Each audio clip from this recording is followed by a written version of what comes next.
19 number কুৱেশ্যনটো ট্ৰায়াঙ্গুলাৰ question দুটা ট্ৰায়াঙ্গল দিয়া আছে তাৰপিছত কিবা কিবি দিয়া আছে কোৱা আছে যে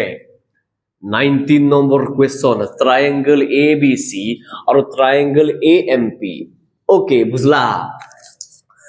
two right angle triangles and right angles are at B আৰু M কৈছে যে ABC triangleটোৰ B2 হ'ব 90 ডিগ্ৰী আৰু M2 হ'ব 90 ডিগ্ৰী এটা কথা আমি শিওৰ যে যদি ইয়াত B2 90 হয় A আৰু C বেলেগ কোন 90 হ'ব নোৱাৰে ইয়াত যদি M2 90 হয় P আৰু A কোন 90 হ'ব নোৱাৰে ওকে এটা খুৰিছে তলৰ কোনকেটা true triangle BAC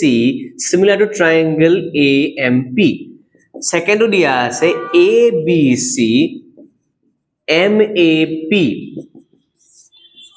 ABC similar to AMP the fourth to dia ase amar ABCD dia ase ABCD dia asile a triangle ACB RCB AMP okay sabal kera kotna hol ha dekhile gom paisu je angle B2 khorai angle M or jagate ahibo লাগিব মানে B আৰু M similar angles হয় মানে corresponding angles 90 90 মন কৰিব লাগে ইয়াত B2 কোন আছে আগত আছে তো সেই হিচাপত এই ট্ৰায়াঙ্গলটো তো M টো আগত থাকিব লাগিছিল না M টো মাজত আছে এটো অপচন গলি ইয়াত B2 কোন আছে B2 মাজত আছে সেই হিচাপত ইয়াতো M টো মাজত থাকিব লাগিছিল কাৰণ B 90 M 90 ন ইয়াত B মাজত ইয়াত M মাজত এটো নহলে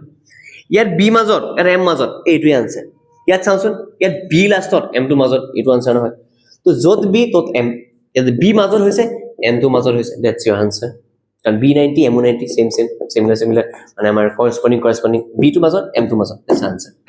মানে এটো দিলে কমপ্লিটলি আমাৰ সিমিলাৰ ট্ৰায়াঙ্গলৰ নামটো কেনেকৈ লিখিব পাৰি